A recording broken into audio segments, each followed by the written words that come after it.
Have you ever had a game or a series that you adored as a kid? Have you ever wondered and thought to yourself, why doesn't that very game or series exist to this day? Well, I'm going to create a series of these very games, these games that have been near and dear to our hearts since even the age of 5. Starting off in that series is the first game, the game that's near and dear to my heart, Mystical Ninja Starring Goemon.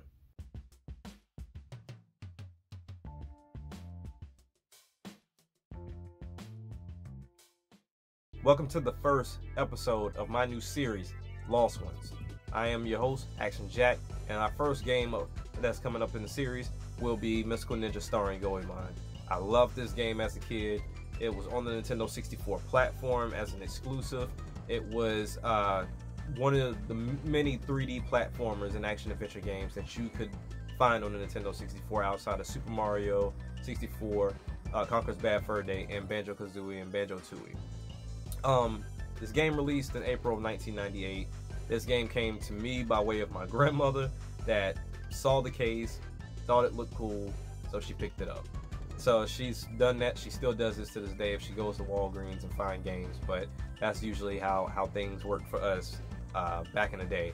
But this game has 4 awesome protagonists that you're gonna run through the game with and battle against robots, battle against ghosts. You're gonna battle against so many things in this game that you'll have a lot of fun and wonder what in the world is going on, but all while you're doing that, the soundtrack is great, the gameplay is great, the graphics at the time were great, but nonetheless, this is definitely a game that should make a return.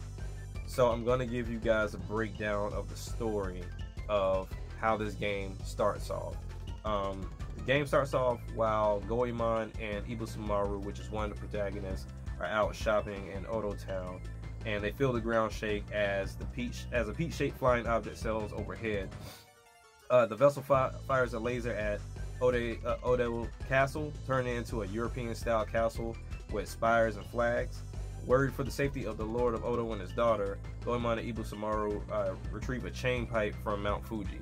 And this is kind of where the game starts off, where Goemon has his chain pipe, and you start to realize that each character that you will eventually run into has their special thing about them. So as of right now, Goemon has the chain pipe. Ibusumaru will have the ability to not only shrink, but then he'll also receive a camera, and it just goes into the other 2 characters that you'll eventually run into, which is Sasuke and Yae, to where Sasuke has a jetpack, Yae has her mermaid movement, and this game is just, man, it's just top notch. Also, if you want to check out the game as well, there are speed runs on the game, as well as, of course, games on YouTube or videos on YouTube about the game. But the reason why I feel like this game should make a comeback is we need more platforms. We need more platform action adventure games.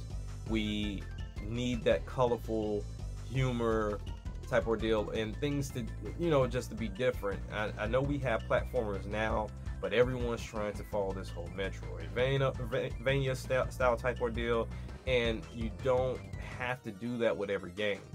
Every game doesn't have to do that. Every game doesn't have to be 2D. We still need 3D platformers to still exist out here. All we have at this point is Mario. We had so many platformers. I remember Sly Cooper.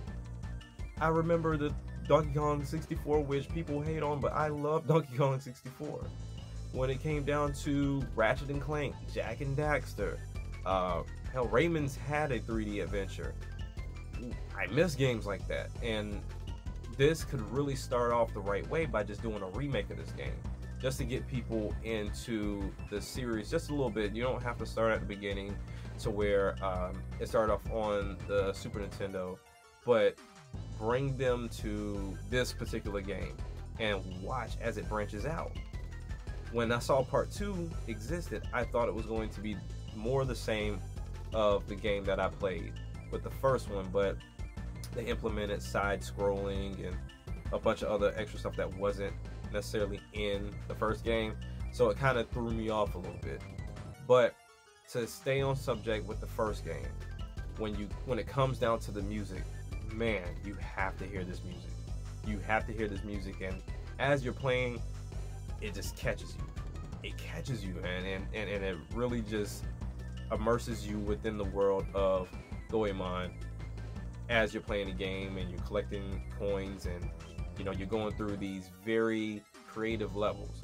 I remember playing a level that you had it was like this bowl of soup, and pretty much that was kind of the concept of the whole level, to where you had sushi, you had ramen, you have like these little the enemy dolls that are around within the entire game itself. But the levels have a certain concept. They have like a certain look and feel to them to show you that they're just different levels. No two levels were the same, and that's what I appreciated, because we were in a situation, or we were in a time to where you could say that this was a different level, but it had the same color scheme, same enemies, same feel, and there was nothing different outside of the last level that you may have played. I love this game so much, and I played it so much, whether it was collecting the cat dolls or it was trying to get Goemon to go Super Saiyan / Super Ninja, because that was something he could do. Seeing the new powers of all the characters and having the little side quests that you had to do to get these certain items. So I guess you wouldn't call them side quests. They're actually a part of the story, because if you don't complete them, you cannot continue. Also, there was a part in the game to where you would be in this robot, kind of like the Power Rangers, and you would fight these bigger monsters as you're going through the game. And it was always towards the end of a level, so you'll go through a level, do what you have to do, collect whatever you have to collect, and sometimes you would just fight like a regular boss. But then there were times where this robot would show up, and you would hop into this robot, and you would just plow through these cities, it seemed like, to try to get your fuel up, which in hindsight, now that I think about it, was kind of messed up, Konami. Yeah, that was kind of messed up. But nonetheless, you'll plow through these cities, jumping over stuff, hitting stuff with the chain pipe. And the funny thing was, this robot kind of had his own personality. It wasn't like, okay, send down a robot, you hop in a robot, and then that robot's lifeless. This robot had movie roles. He was a superstar, and he would pop in whenever you needed him. But if you didn't need him, he'll take off and fly back to Japan and continue shooting his movies, as he says. And that's where the humor came into the game. You had that. You had these two enemies. I want to say one of them was called Baron, and they would just spin into the frame and start off and go ooh. And so the music would start playing and do do do do do do, and it was hilarious to us as kids, and it's still hilarious now as I watch it and as I show my kids this very game and listen to the music and see their heads bob to the music as it's playing, and then just seeing this game be something exciting for something that I didn't even know existed. And that is how you win anybody over. Give them something that they didn't know they needed. And from what I've read up, this game only sold 200,000 copies. 200,000 copies. Yeah. Now, the way that you hear me talk about this game, you would think it was in the million stature. And it should have been.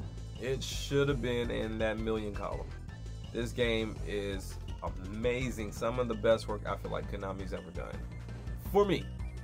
Now, when it comes down to games that I say are at the top of their genre at the time of that generation, a lot of people put Super Mario 64 up there, and I can understand why, because Nintendo did their thing bringing us into the 3D world, the 3D space. But Mystical Ninja Starring Goemon, I say it's got Mario feet. When you first go out of the first town and it is kind of buggy, But when you make it to Mount Fuji, that's where you start getting into the game, and man, it's just nothing but fun from there. So I mean, just to wrap this up, man, as the first episode of this series that I hope continues to go more and more, and I'm gonna start asking you guys for your opinion on what games I should talk about, what games you want me to talk about. I'll do the research on the game, and I'll see if I'll agree, and then put the video together. But as of right now, I'll continue doing this series. I'll continue releasing these videos of games that I've played that I see are no longer around, or series that are no longer around, and I'll bring them to you guys. And honestly, this is a great series. I feel like that'll take us all down memory lane, put us all in a good headspace. We need some positivity in the gaming community right about now, whether people talking about console wars and sales and all this other stupid stuff. But honestly, this game is a must buy if you can find it. But Konami, please hear me out. Please hear me out. Remake Mystical Ninja Starring Goemon from the N64. Please, please fill out the world a little bit more, because I know there were some limitations. Clean up the graphics. Make sure the frame rate stays at 30 or 60. Make sure that the audio, the music, please make sure the music stays the same. I don't want it remixed unless it sounds great. If the remix version sounds great, cool, but remaster, make it pop, make it sound rich, because that music was awesome. Great game, great job, Konami. And once again, this is the first episode of Lost Ones. There'll be plenty more from here. Thank you for tuning in. This is your boy Action Jack. Peace.